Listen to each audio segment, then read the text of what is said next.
Hey guys, welcome back to the channel Everyday Caddy for the Everyday Guy. So today is a review that I've been sort of sitting on for quite a while. The Imalent DN35. I've had this for I think just a little under 3 months. I've been playing with it. I've dropped it twice already because I'm the clumsiest person on earth. So while I don't do unboxing reviews, I do need to show you how this thing comes packaged. I'm really impressed with the packaging that Imalent do send you. It's like packaged like a fine piece of jewelry, and that is something worth noting. I just find it really impressive how nicely they packaged this and sent it to me, so that's super cool. So let's get close up. I'll show you what comes in the box. I'll show you the different modes and the features, and I'll talk about the things that I do like and maybe one thing I'm not a fan of. Let's do it. So guys, before we get to the flashlight, let's talk about what you get in the box. You get an Imalent user manual. You get a belt pouch, which has Velcro in the back and Velcro in the front, so it can easily attach to your belt, as well as a nice little D-ring. You get a USB charging cable.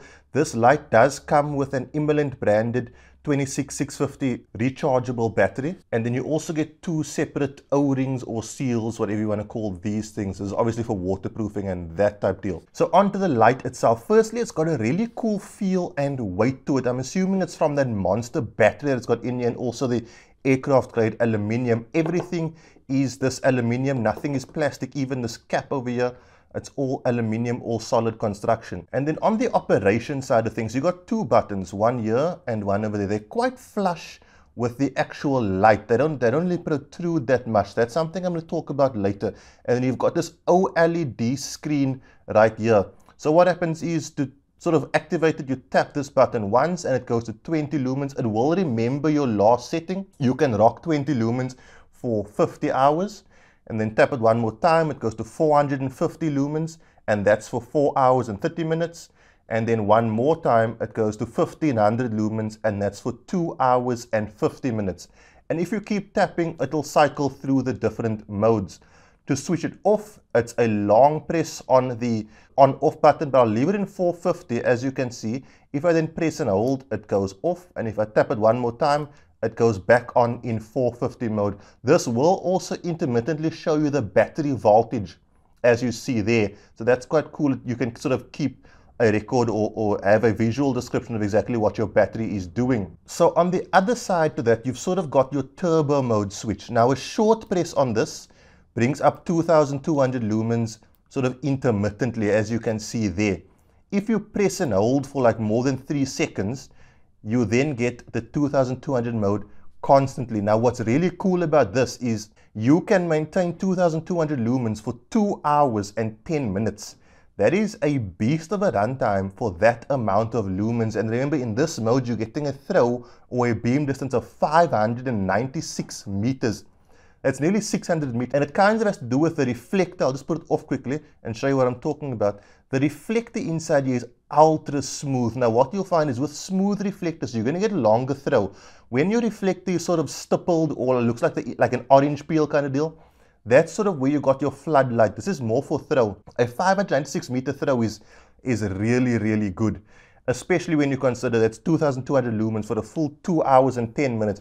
Obviously, that is heat dependent. If you can keep this guy cool, you can run that for 2 hours and 10 minutes, which I feel is really amazing for something this size. And then from turbo mode, if you have it sort of in your long press hold turbo mode on setting, if you double tap, you get strobe. If you double tap again, you get SOS, and it shows you what it is on the LED screen. And if you double tap one more time, you then get beacon, which is like a flicker every few seconds. And that in 2200 lumen mode, you know, you're going to see that, you're going to see it quite far away. So that's a really useful option to have on a torch like this. Obviously, then to put it off again, you press and hold the standard on-off button, and that is it. Your charging port is a dust cap and waterproof little rubberized piece over here, which I'll try to take off so you can see. It just flips upwards like that, and that reveals your USB charging port. You know, it takes a normal Samsung type charger, not the USB type C. Pretty much the standard one on most cellular phones these days, except of course Apple. Okay guys, so the 3 things I really like about this. Firstly, the look and feel. This thing feels really meaty, like a tool, like you can chuck it around and beat it up. That's what this guy sort of lives on my bug out bag. if you hold this in your hand, you get the idea that, you know, this is a solid piece of equipment.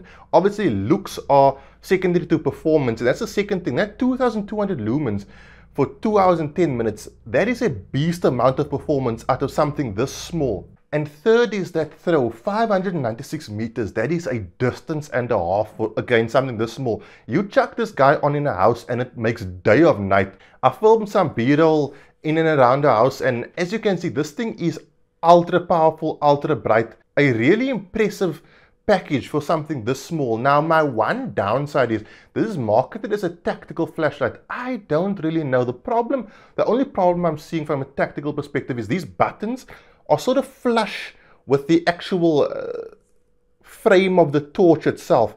So in low light conditions, you do sometimes struggle to find where it is. If you're wearing gloves, you're not going to find exactly where that button is on purpose.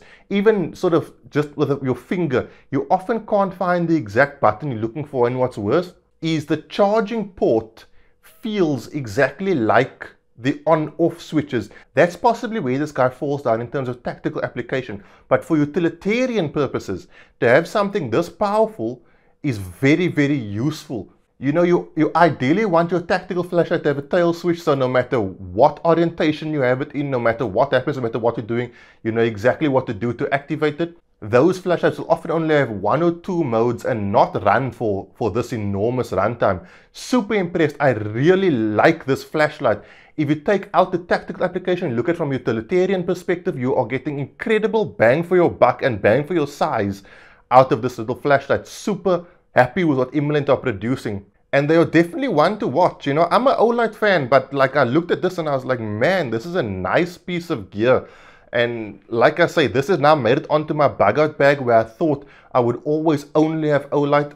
This is a really cool piece of gear. So guys, that's it for my review of this little monster, super cool flashlight. Thank you to Henry Beeman for sending it to me. Like I said, I've had it for nearly 3 months. Not 100% sure. Very impressed with it. Really like it. Check it out if you're interested. I'll leave links to everything down below. Don't forget the knife guy competition is still running. I still have 5% discount on the entire range of kernel blades. Links and information about that down below. I'll see you guys soon for another review. Have a good week. Cheers. God bless.